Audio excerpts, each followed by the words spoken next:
Welcome to another Oregon State CyberLab video.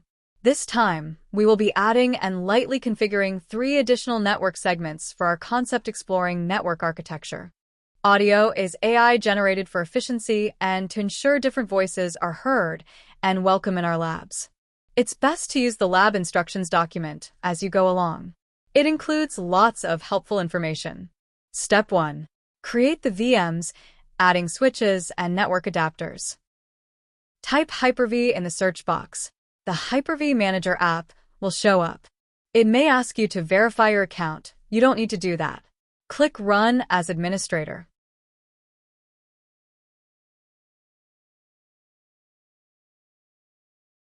Enter the provided admin username. It has a dot and a slash on the front. Then enter the password and press Enter.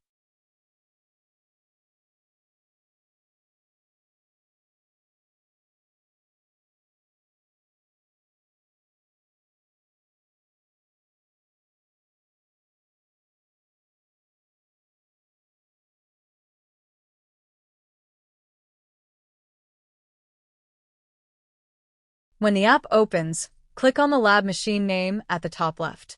Notice that no virtual machines (VMs) are set up.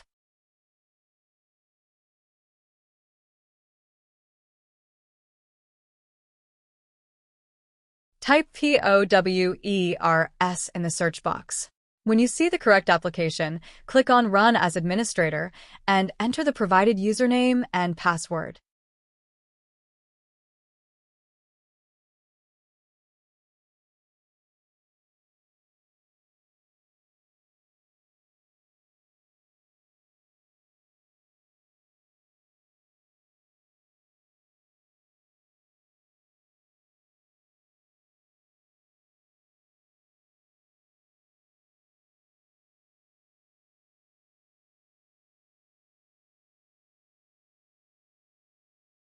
Now we're going to run PowerShell scripts that create VMs. First type cd space c:/ and press Enter.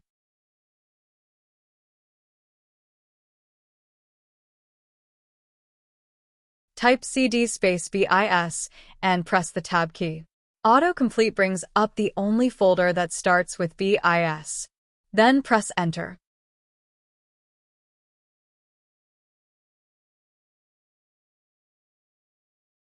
Then type cd pow and press Tab. Press Enter to go to the PowerShell scripts folder.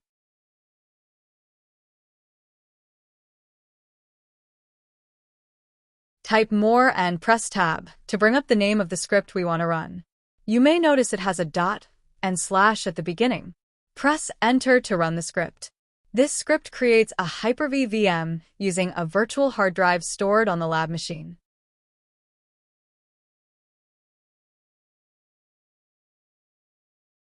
Type admin and press Tab, then run the script by pressing Enter to make another VM.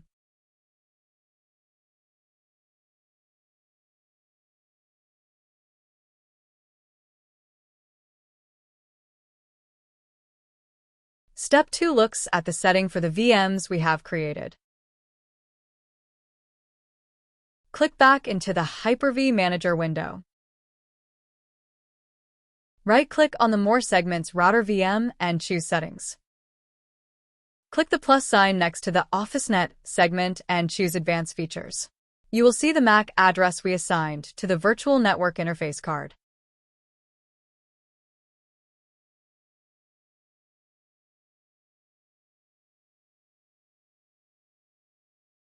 We have a little more RAM available this year. So, as a bonus, explained only in the video, you can see how to double the amount of RAM available to the virtual machines. This may make them run just a bit faster. In the settings for each machine, click on Memory, then change the amount of RAM from 1024 to 2048 and click Apply.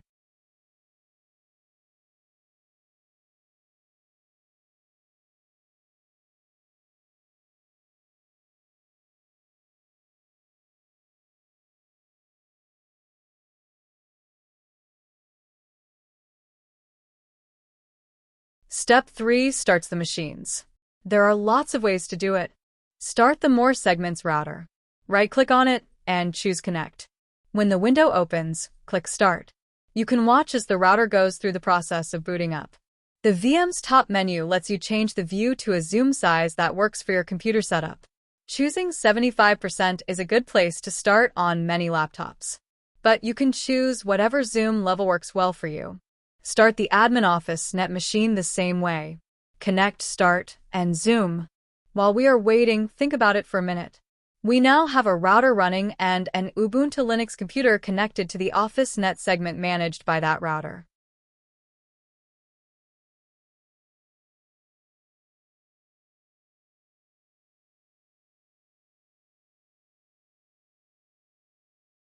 When the router has finished its initialization, a menu appears. You may recall this menu from a previous lab exercise where you set up a pfSense router from scratch. The internet connection for the Ubuntu admin machine is enabled. The icon at the top shows this. Imagine we added 3 new network cards to our router. In Step 4, we will access the router's web configurator so we can configure the additional network segments. Log into the Ubuntu machine using the provided password. The username pops up automatically in this demo. Remember that the router and admin machine passwords used in this exercise are really weak. The passphrase we use to run Windows applications as administrator is better.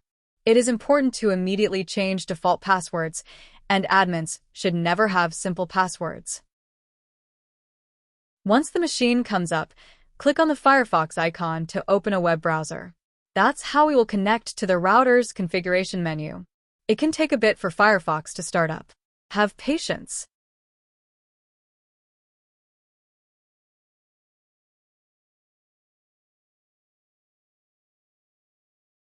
You could look up the default admin username and password for pfSense in Google in seconds. They are shown on the screen.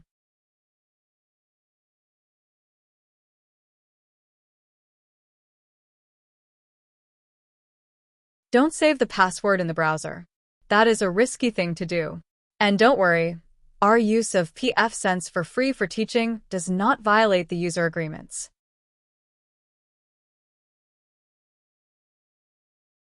Notice that the login is tracked on the router. Administrative access to network gear has to be carefully monitored.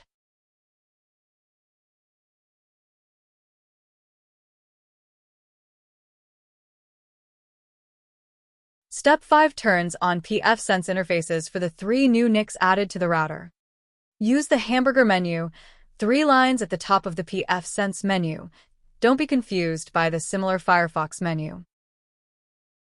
Navigate to the Interfaces pull-down menu and click on Assignments. Click on the green Add button 3 times to enable 3 interfaces which pfSense will call OPT1, 2, and 3 by default.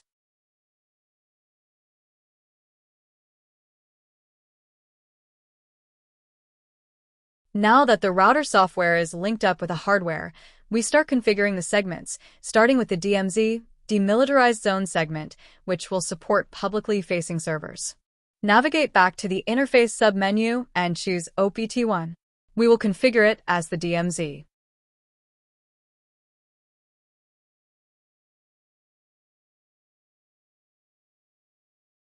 Enable it.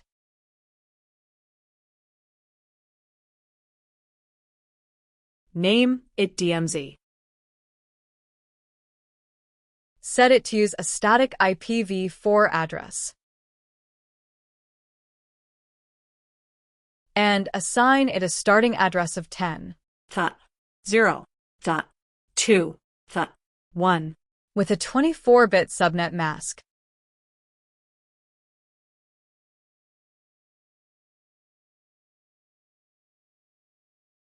Save using the button near the bottom. Apply the changes.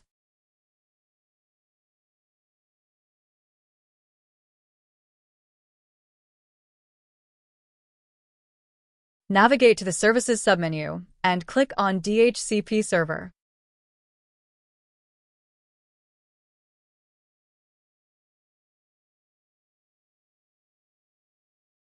The new DMZ segment appears on a tab. Click on it. Enable DHCP on the segment. Assign a pool of addresses from 10.0.2.3 through 10.0.2.99. When a new device on this segment requests an IP address, it will be assigned from this pool of addresses. Save the changes using the familiar blue button at the bottom of the page. We will go through the same steps to configure the SecureNet segment using the interface currently identified as OPT2. SecureNet is for devices that have very specific uses and are not to be directly accessed from external Internet devices. Navigate to Interfaces and choose OPT2.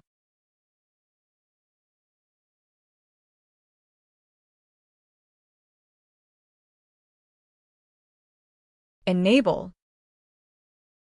Name it SecureNet.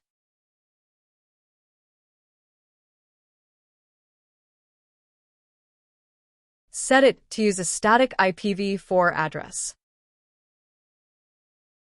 Assign its starting address using 10 for the first octet, then 0, then 3 in the third octet followed by 1. The subnet mask is still 24 bits. Save and apply changes.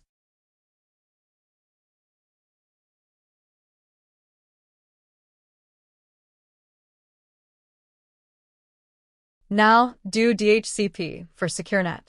Navigate to Services and DHCP Server. SecureNet now shows up because we named and enabled it. Click on SecureNet. Check the Enable box. Configure a pool from .3 to .99.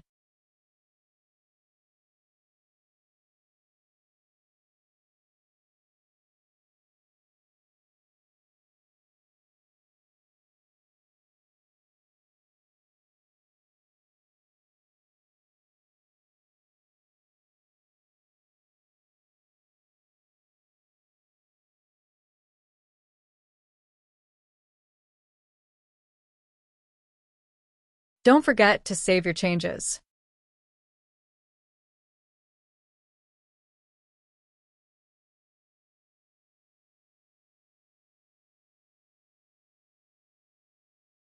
Use the same pattern to set up Manage Net. It will be accessed only by network administrators and only to do network management tasks. When the network is fully configured, router configuration interfaces will be available only on this segment to reduce risk. Use OPT3, name it ManageNet, and use .4 in the third octet of the address.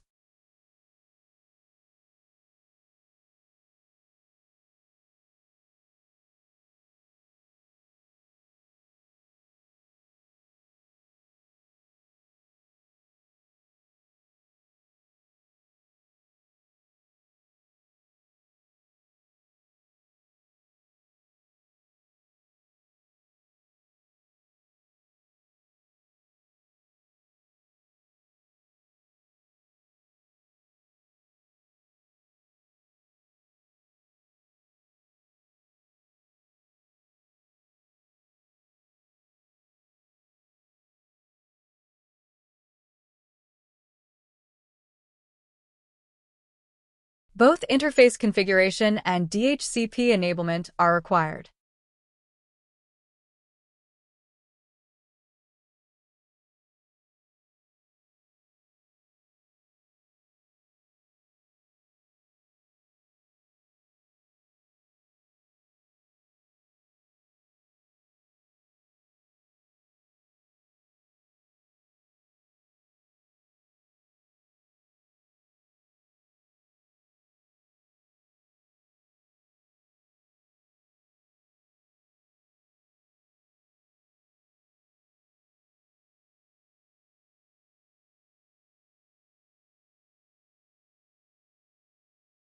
By default, everything on a new segment is blocked by the pfSense firewall. Here we will simplistically allow almost anything. This time, navigate to the Firewall submenu and click on Rules.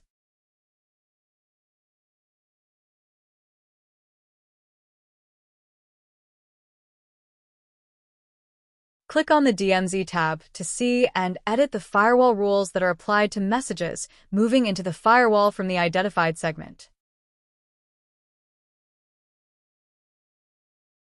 For our purposes, there is no need to change setting for the rule. This rule allows devices on the segment to reach out to other segments and to the internet using IPv4 and TCP. Be sure and save and apply the changes. Add a similar rule using the same steps for SecureNet and ManageNet.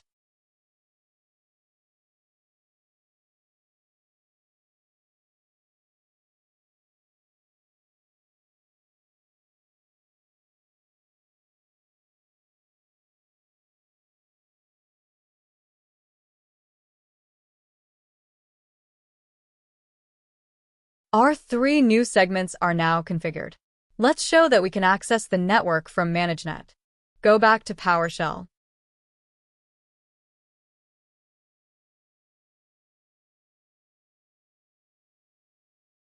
Type MAN and press the Tab key to bring up the script to create a new VM on ManageNet. When the script comes up, press Enter. Go back to the Hyper-V Manager and connect to, then start the new VM.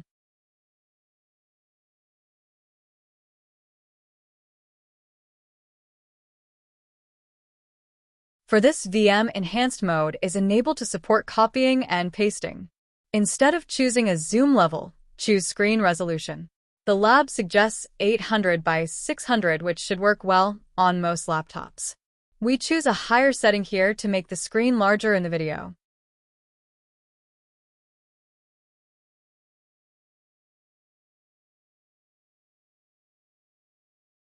As it turns out, even though we configured the network so that ManageNet devices should be able to connect to the internet, the icon on the screen shows that it can't.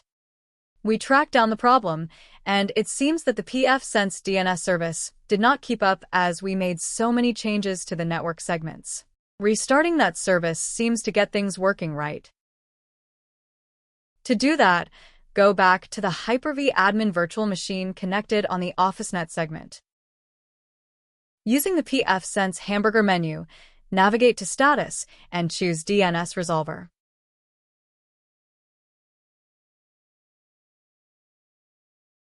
Click on the circle arrow to restart the service.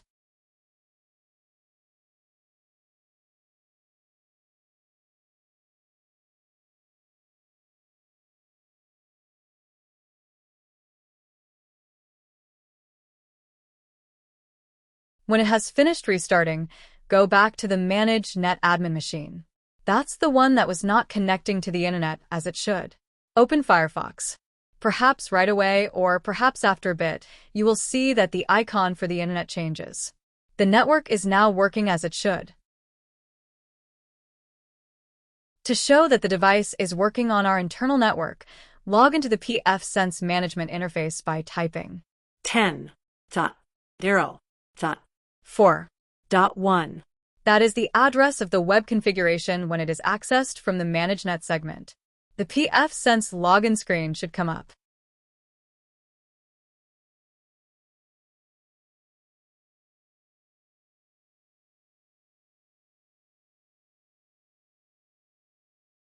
To show that the internet connection is also working, open a new Firefox tab and search for the College of Business.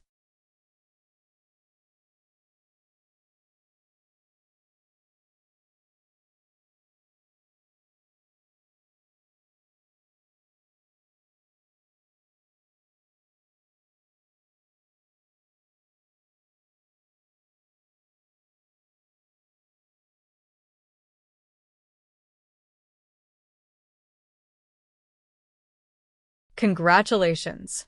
You completed the lab.